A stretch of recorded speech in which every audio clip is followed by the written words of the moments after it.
All right. Today we're going to look at Matthew chapter 28.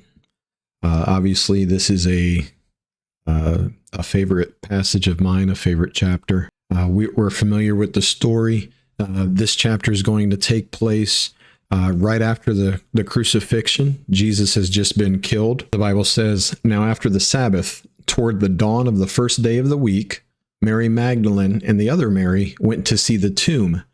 And behold, there was a great earthquake, for an angel of the Lord descended from heaven and came and rolled back the stone and sat on it. His appearance was like lightning, and his clothing white as snow. And for fear of him, the guards trembled and became like dead men." Okay, so a couple things we'll notice here is after the Sabbath. So the Sabbath is going to run from Friday sundown until Saturday sundown. Okay, so after the Sabbath, toward the dawn of the first day of the week. So what we're looking at here is Sunday morning, very early in the morning, even before the sunrise. The women are already thinking, we have to get out to the tomb. You know, they couldn't do it during the Sabbath. They had to wait till the next day. But the Sabbath was over at sundown. So it seems like they got, if they could, a little bit of sleep. And then left very early to go out to the tomb. And verse 2 says, when they got there, there was a great earthquake, and an angel of the Lord descended from heaven, right? Moved back the stone. So we have these giant stones that's covering this tomb. Most people think that this was a lot of times when we look at or we see a depiction of this, whether it's a cartoon or a movie or whatever it is, it seems like a very large boulder, a big round boulder. No, what they would seal up the tomb with would be it would be circular, but maybe like a lid or a cap, right? It would be circular, but it wouldn't be round, if we can picture the difference there. And then they would use other smaller stones or something of that nature, or sometimes they would just dig a hole in the ground and let that stone roll and then drop in there to seal that tomb up. So this is not something that could be easily moved. This angel, an angel from the Lord, obviously it was not a problem for him to move it. Also, the earthquake that came along, there's some supernatural power involved in this. But don't make the mistake of saying this is the angel of the Lord. I understand that that's a subtle difference, but the angel of the Lord is always worded differently than we see here. And as most people know, the angel of the Lord are generally, they're theophanies or Christophanies. It is the Lord himself being embodied and making an appearance. That's not this. This is an angel, but it's not the angel of the Lord. It's not Yahweh himself. We read verse 5 and 6. But the angel said to the woman, or to the women, "Do not be afraid, for I know that you seek Jesus who was crucified. He is not here, for he has risen, as he said. Come, let's see the place where he lay." Right. So they are going to, their mission, I should say the mission of the angel himself that's here, is simply to move the stone out of the way, incapacitate the guards, which they were so scared that they couldn't move. They became like dead men, right? You ever been so scared that you just lay on the ground like a child? That's this. He's showing the women, this is where he was laid. This is where he did lay, but he ain't here no more. He's risen, right? Come see where he used to be, right? This is beautiful. This is one of the most quoted, especially when we get to our Easter services. He is risen indeed. Okay, there's not much of a stronger sentence in the entire scriptures. He is risen, and that's a fact for us now, for them then. This literally is the good news. This is the gospel. He is risen. He's not here. He is risen indeed.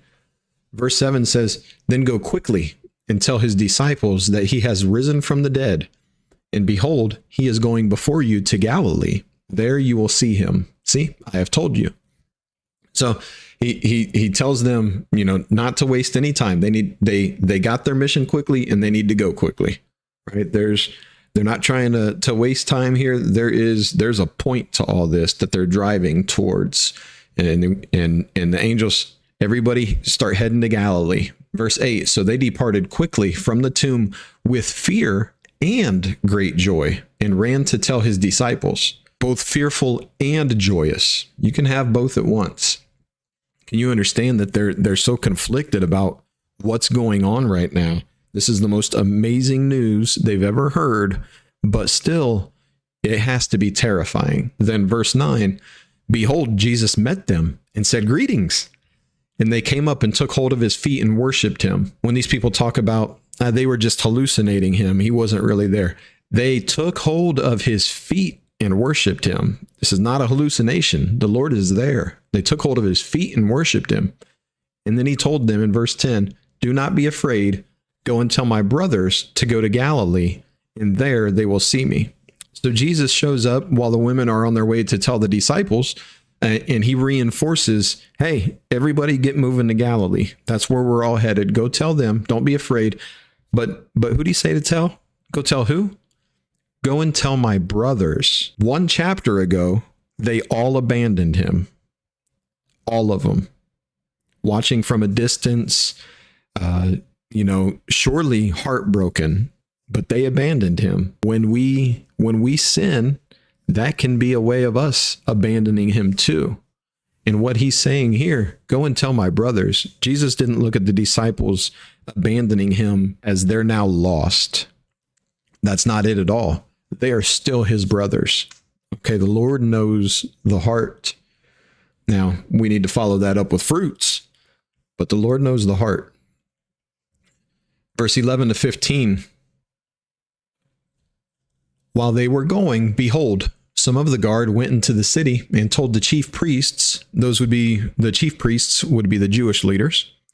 The guard would have been the Roman soldiers. Keep in mind, in this period of history, they were living as a Jewish city-state under Roman control.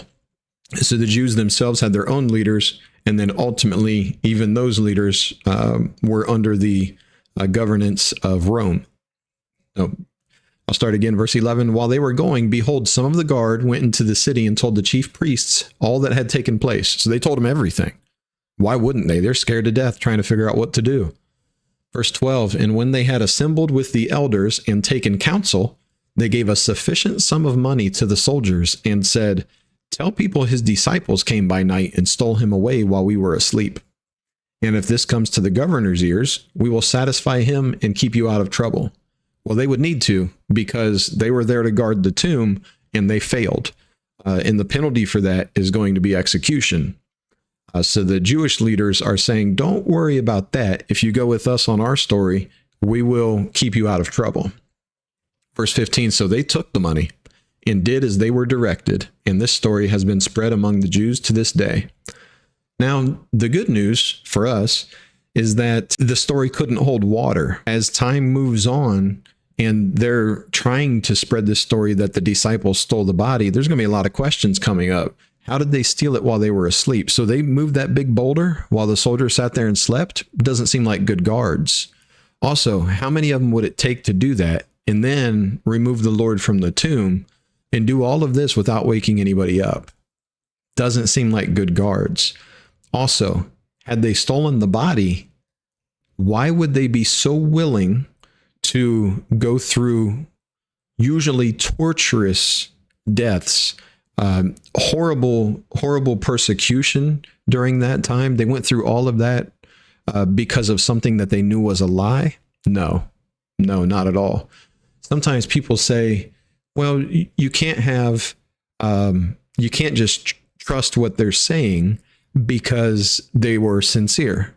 Because as Brother Mike Winger points out, the terrorists that were flying the planes on 9/11 probably were sincere. They believed that they were doing the right thing, probably.